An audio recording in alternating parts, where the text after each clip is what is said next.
Now, from Watergate to Edward Snowden, journalistic scoops have the power, obviously, to shake the world, the good ones. But can a story ever be too true to tell? Now, it's a question asked in Kill the Messenger, a movie out this week starring Jeremy Renner after a reporter exposes the CIA's involvement in importing cocaine. He becomes an instant target.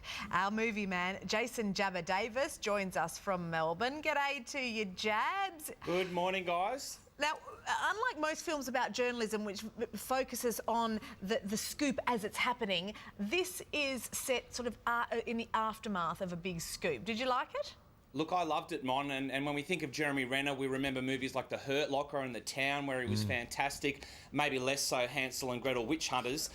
This is one movie where he puts in a fine performance as Gary Webb, who was a journalist for a US newspaper, who inadvertently uncovered that the CIA were allegedly complicit in allowing huge quantities of crack cocaine to flood the streets in south central Los Angeles in the 80s. In return, the money was funneled back into Nicaragua to help bring down the government there. His writings made him a very, very unpopular man, as you can imagine, and he's basically unfriended by every single person in his life. There's Omar from The Wire. He's playing one of the, Ricky Ross, one of the key crack cocaine importers of the time. It's all based on a true story. Some of the facts have been disputed. Let's take a look at Kill the Messenger. Blandon was working for the government the entire time. You for real? Yeah. Look here, man, he was 1,000 times heavier than I'll ever be. I couldn't sell it fast enough to keep up with supply. Wait, you mean demand? No, I mean supply. I was buying 100 kilos a week, selling $3 million a day, and still couldn't get rid of that inventory fast enough, man. It was raining coke. Allegedly. Allegedly. Allegedly. Look here, man, I gave him $6 million a week, allegedly. That's impossible. Is it? Omar for you there.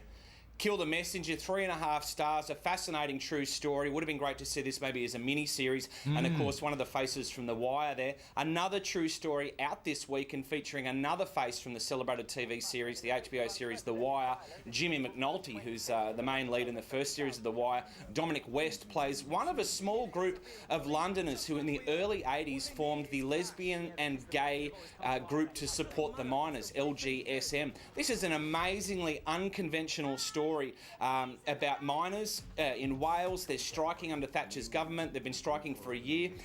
They need as much support as they can. And these unlikely lads and a couple of ladies step up to offer their support. As you can imagine, not too well received, but there's a handful, including these old ladies, who are really appreciative of the support. And the fish out of water scenario of the lesbians and the gays that travel up to Wales in 1984 is just beautiful. It's like the full Monty. It's like Billy Elliot. It's extremely heartwarming with an amazing cast and a blistering 80s soundtrack.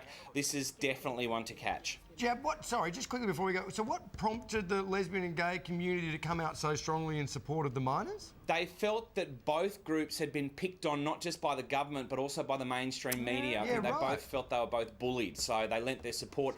4 stars for Pride, absolutely worthwhile seeing.